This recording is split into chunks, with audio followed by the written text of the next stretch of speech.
Olá, seja muito bem-vindo ao Saúde e Consciência. Eu sou Alexandre Temponi e hoje nós vamos conversar sobre a prevenção do Alzheimer. Para isso, hoje recebo aqui o professor Paulo Caramelli, professor do Departamento de Clínica Médica da Faculdade de Medicina da UFMG. Muito bem-vindo, professor. Muito obrigado, eu que agradeço a oportunidade de conversarmos sobre esse assunto tão importante. Primeiramente, professor, explique para a gente o que é Alzheimer. Então, a doença de Alzheimer é a principal, mais frequente doença neurológica degenerativa da espécie humana. É uma doença que nós não conhecemos a causa, na verdade, não há uma causa apenas, há múltiplos fatores que interagem para fazer com que as doenças se desenvolvam. Talvez um dos principais deles seja o envelhecimento, né? A gente sabe que é uma doença muito mais comum em indivíduos idosos, e quanto mais idosos, maior a frequência. Alguns fatores genéticos que podem influenciar o seu desenvolvimento, ou em casos raros, realmente serem a causa da doença, e múltiplos outros fatores ambientais. É uma doença que tem uma evolução muito longa, inicialmente uma fase totalmente assintomática, em que a pessoa não percebe nenhum sintoma, nem familiares percebem. Isso evolui depois para uma fase que a gente chama de declínio cognitivo subjetivo. A pessoa percebe que a sua memória, que o seu funcionamento intelectual, cognitivo está diferente, mas testes objetivos de cognição não detectam essas anormalidades. Em seguida, há uma fase que nós chamamos de comprometimento cognitivo leve, em que a pessoa nota alterações, familiares também podem notar alterações, e os testes cognitivos usados na clínica, no diagnóstico, também mostram essas anormalidades. Mas a pessoa ainda mantém uma autonomia relativamente preservada. E, finalmente, a fase posterior, que é a fase de demência, a demência devido à doença de Alzheimer, em que essas alterações cognitivas se acentuam e passam a interferir com a autonomia ou com a capacidade da pessoa realizar atividades de vida diária. Então, veja que é uma doença de muito longa evolução, uma doença degenerativa, não há uma causa única e que oferece, obviamente, um desafio, tanto do ponto de vista diagnóstico quanto de tratamento. Perfeito, professor. Falando um pouco mais sobre a questão de idade, como a idade favorece o desenvolvimento da doença e tem idade para começar a se prevenir? Então, é importante situar a doença de Alzheimer no contexto também de outras doenças que causam demência, porque muitas delas compartilham de fatores de risco comuns. Então, em relação à sua pergunta por que o envelhecimento, a gente sabe que com o envelhecimento há uma série de processos biológicos que ocorrem no nosso organismo e também no cérebro em particular, e que aumentam a chance do acúmulo de proteínas anormais, que são as proteínas ligadas ao desenvolvimento da doença de Alzheimer, e outras doenças também podem incidir nessa faixa etária.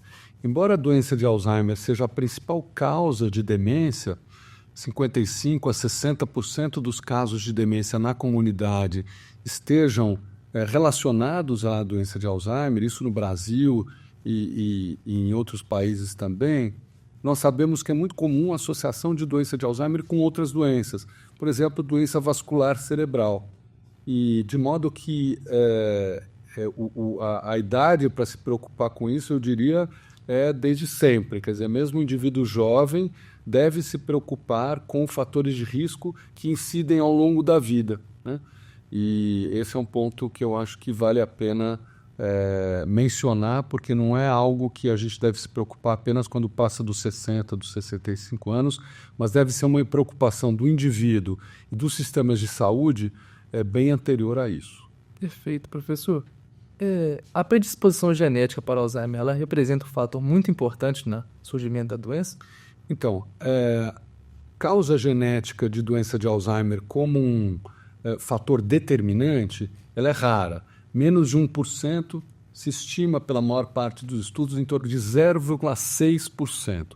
Então, 0,6% dos casos de doença de Alzheimer são realmente genéticos, determinados por uma mutação em mais de um gene, já foi identificado, pelo menos 3 genes, e que causa a doença. Isso é, como eu disse, minoria dos casos. Habitualmente, esses casos genéticos têm um início mais precoce, abaixo dos 65, geralmente abaixo dos 60 anos de idade, às vezes bem abaixo, mas são a absoluta minoria dos casos. Então, a genética ela é importante apenas nessa pequena parcela, mas ela permitiu, ao longo dos anos, você trabalhar com modelos experimentais, modelos animais, em que você coloca dentro de animais de experimentação, como camundongos, ratos, o gene defeituoso para conhecer melhor a doença e testar medicações. Então, a genética tem um papel importante. Um outro aspecto que eu acho que vale a pena comentar em relação à genética são genes que todos nós temos, mas que podem ter composições diferentes em um indivíduo em relação a outro indivíduo. A gente chama isso de polimorfismos genéticos. É como se fossem cores possíveis para um gene e uma determinada cor aumenta o risco de ter doença de Alzheimer. Então, existe um gene específico chamado apolipoproteína E. A apolipoproteína E é um gene que todos nós temos, esse gene, e nós podemos ter 3 alelos ou 3 polimorfismos possíveis, que a gente chama de E ou Epsilon 2, 3 e 4. A maior parte das pessoas tem o 3, o 4 aumenta o risco de ter doença de Alzheimer. Se a pessoa tem, como nós temos 2 alelos, se ela tem um alelo Epsilon 4, ela aumenta esse risco em 3 a 5 vezes. E quem tem 2 alelos aumenta de 10 a 15 vezes. Esse aumento é tão expressivo que um estudo feito no ano passado, na Espanha, ele indicou que, por volta dos 75 anos, 100% das pessoas com esses 2 alelos Epsilon 4 desenvolvem doença de Alzheimer. Então, quase tornando, então, a partir pelo menos desse estudo, é claro que esses dados têm que ser replicados, né? Em ciência isso é fundamental, mostrando que esse polimorfismo ele realmente é um fator de risco muito, muito expressivo. Perfeito. Professor, sabemos que a perda auditiva é um fator muito importante também que favorece o risco do Alzheimer. Por que isso acontece? Esse é um dado importante, né? A revista Lancet, que é um dos principais periódicos científicos na área de medicina, desde já há quase 10 anos, vem trabalhando com uma comissão de especialistas, pesquisadores, se interessando por aspectos relacionados à prevenção, ao tratamento, ao cuidado de pessoas com demência. E uma das tarefas que esse grupo vem desenvolvendo, na qual eles vêm trabalhando, é identificar fatores de risco modificáveis para a demência. Então, a última atualização desse painel de especialistas foi publicada em meados de 2024 e identificou 14 fatores de risco para a demência que incidem ao longo da vida. Então, quando você me perguntou há pouco quando que a gente deve se preocupar, na verdade, ao longo de toda a vida. Não só as pessoas, como eu disse, mas os governos, as políticas de saúde, sobretudo de saúde pública. Então, por exemplo, na infância, na adolescência, a escolaridade é um fator de risco. A baixa escolaridade é um fator de risco para a demência. Não porque a baixa escolaridade cause uma doença degenerativa, mas a baixa escolaridade diminui o que a gente chama de reserva cognitiva, que é a capacidade do cérebro fazer frente a algum tipo de lesão, algum tipo de doença neurológica. E dentre esses fatores que vão incidindo, na meia-idade, nós temos a perda auditiva, que é o principal fator de risco, na verdade, modificável, né? Em torno de 8%, se você eliminasse a perda auditiva, você teria um potencial de reduzir em 8% o número de casos com demência. Há um grande debate, né? A gente não sabe especificamente se há uma causa que liga a perda auditiva à demência, mas um dos aspectos importantes é que o desempenho cognitivo, o funcionamento cognitivo, ele depende da integridade dos órgãos dos sentidos. Então, por exemplo, a memória depende em grande parte de como vemos, do que vemos e do que escutamos. Então, se você diminui essa entrada sensorial, no caso auditiva, você cronicamente vai interferindo com mecanismos de fixação de memória, com mecanismos cognitivos de atenção e assim por diante. Então, essa é a ligação que a gente faz. E outro fator de risco, por exemplo, é a perda visual. A perda visual, do mesmo modo, também interfere e aumenta esse risco de demência. E são 2 fatores modificáveis, bem como os 12 outros. E se você eliminasse todos eles, o potencial de redução do número de casos de demência seria da ordem de 45%. Além de nos mantermos mentalmente ativos, como prática de exercícios físicos, alimentação também nos ajuda a prevenir do Alzheimer. O que se acredita hoje é que, como nós estamos muito longe ainda de um tratamento curativo, no caso da doença de Alzheimer, e lembrando, como eu mencionei também, que é muito comum você ter associação de doença de Alzheimer com outras doenças cerebrais que contribuem para a demência, a questão da prevenção ganha também relevância nesse cenário. E o que se entende hoje é que essa prevenção ela deve agir sobre múltiplos domínios. Não é só você fazer, por exemplo, treino cognitivo, você estimular a memória do indivíduo. É claro que isso é importante, a pessoa se manter mentalmente ativa, ter iniciativa de atividades que demandam raciocínio, desafiem, de certo modo, o cérebro, idealmente atividades também feitas em grupo, né? A interação social tem um aspecto muito importante também, mas, além disso, a atividade física, além disso, a alimentação. Nós sabemos hoje, por exemplo, que o consumo de alimentos ultraprocessados, tão comum no dia a dia, aumenta o risco de demência, aumenta o risco de declínio cognitivo. Então, uma alimentação saudável, principalmente o que se sabe hoje é que a chamada dieta do Mediterrâneo, né, é uma dieta bem mais saudável, tanto para o sistema cardiovascular como também para o cérebro, com pouca quantidade de sal. Então, a combinação de uma dieta com menos sal e a dieta do Mediterrâneo seria o padrão de dieta ideal. A atividade física, tanto a atividade aeróbica quanto musculação, mínimo de 150 minutos de atividade física por semana. A atividade cognitiva, o controle de fatores de risco ou de doenças, principalmente cardiovasculares, hipertensão, por exemplo, colesterol elevado, dislipidemia, mas também diabetes, né? São 3 doenças, 3 condições que aumentam o risco de demência. E, finalmente, a socialização, atividades sociais, idealmente atividades que tenham algum tipo de objetivo. É muito comum o indivíduo se aposentar e ele acaba ficando muito inativo ou fazendo atividades sem um fim, sem um objetivo. E aí eu lembro, por exemplo, atividades de voluntariado que você pode fazer em grupo. Isso é extremamente benéfico para o cérebro e benéfico no sentido de reduzir o risco de demência. Então veja que eu falei de 5, né? E é isso que a gente fala, né? São 5 dedos, que é socialização, controle clínico, atividade física, estimulação cognitiva e dieta, que são os fatores aí que podem contribuir para diminuir o risco de demência na população. Certo. E mantendo um pouco nessa linha também de uma vida mais saudável, como evitar vícios como álcool e tabagismo também nos ajuda na prevenção do Alzheimer? Sem dúvida. São 2 fatores de risco modificáveis também, né, bem lembrado. O tabagismo, a gente percebe que diminuiu um pouco a sua incidência ao longo dos anos, a partir da percepção de que é um fator de risco importantíssimo para câncer, né, principalmente câncer de pulmão, mas também outros, câncer de bexiga.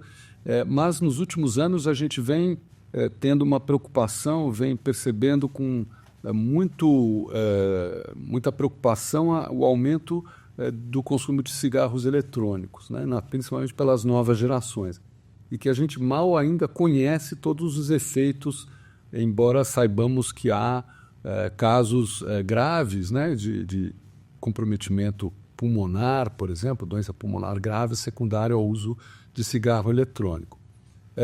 Mas o tabagismo é um fator de risco, e o consumo de álcool, que esse não diminuiu, né? Pelo contrário, há uma certa banalização hoje, o consumo de bebidas alcoólicas destiladas com teor elevado,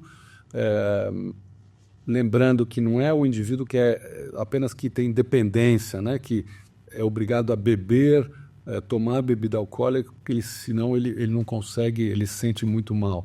Mas o próprio abuso, o grande bebedor ou a grande bebedora de final de semana, por exemplo, isso também traz danos à saúde como um todo e à saúde cerebral em particular. Então, o controle, a cessação do tabagismo e o controle da ingestão de bebida alcoólica são dois aliados e dois pilares importantes também em direção a essa prevenção. Interessante.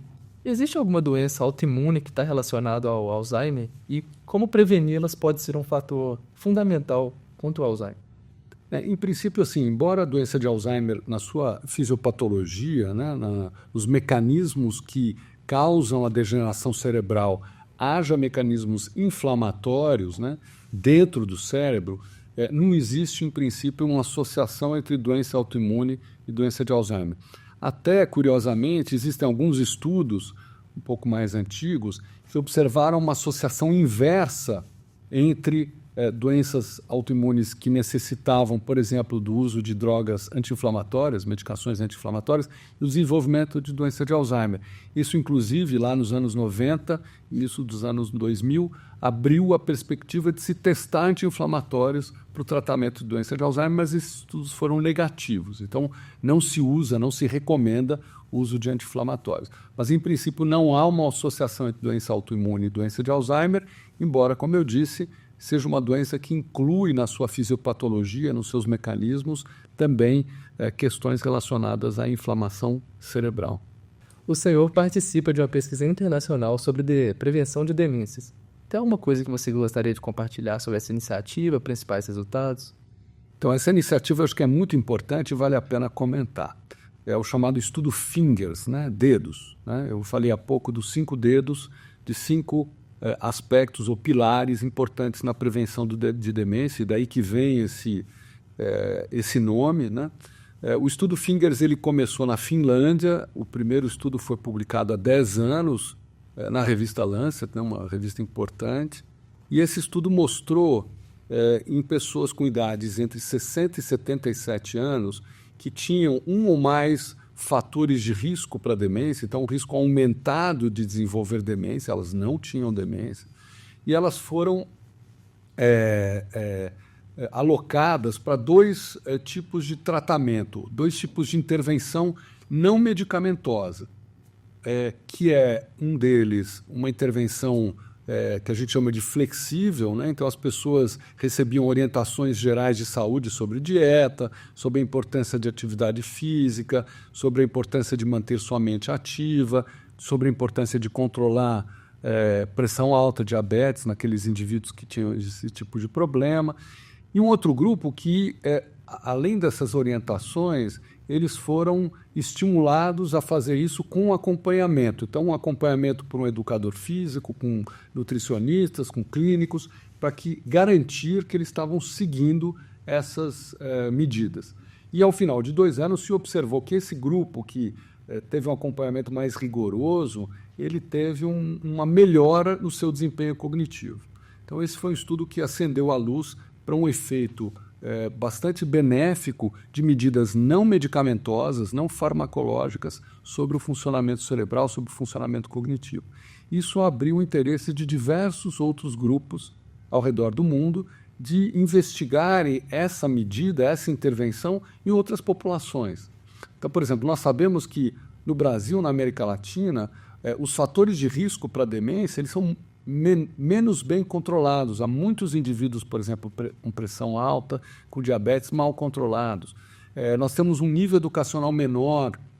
Então, esses são alguns fatores que certamente condicionam um risco ainda maior de demência na nossa população. De fato, a América Latina tem a prevalência, a frequência de demência mais alta na população idosa de todo o mundo. Então, isso fez com que, há poucos anos, 12 países da América Latina, incluindo o Brasil, embarcassem no estudo, né, com financiamento internacional, financiamento da Alzheimer's Association, para investigar os efeitos de uma intervenção dessa natureza em 1.200 pessoas com 77 anos, com essas mesmas características do estudo finlandês. Então, esse estudo está em andamento, ele está sendo concluído agora até o meio do ano, né, que são 24 meses, são 2 anos de segmento, metade das pessoas recebendo orientações de saúde, e a gente espera que elas sigam essas orientações e melhorem o seu estilo de vida, e metade seguindo essas orientações com um acompanhamento mais rigoroso. E nós vamos observar quais vão ser os efeitos.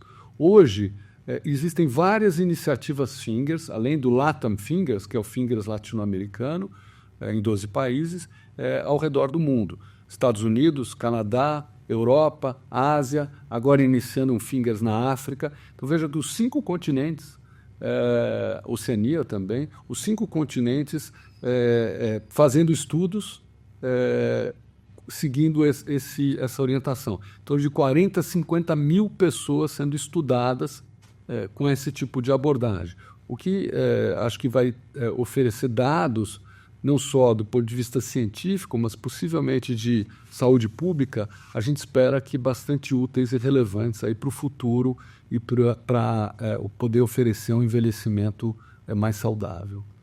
Ótimo, professor. Tem algum tópico sobre a prevenção do Alzheimer que a gente não mencionou que você gostaria de falar também?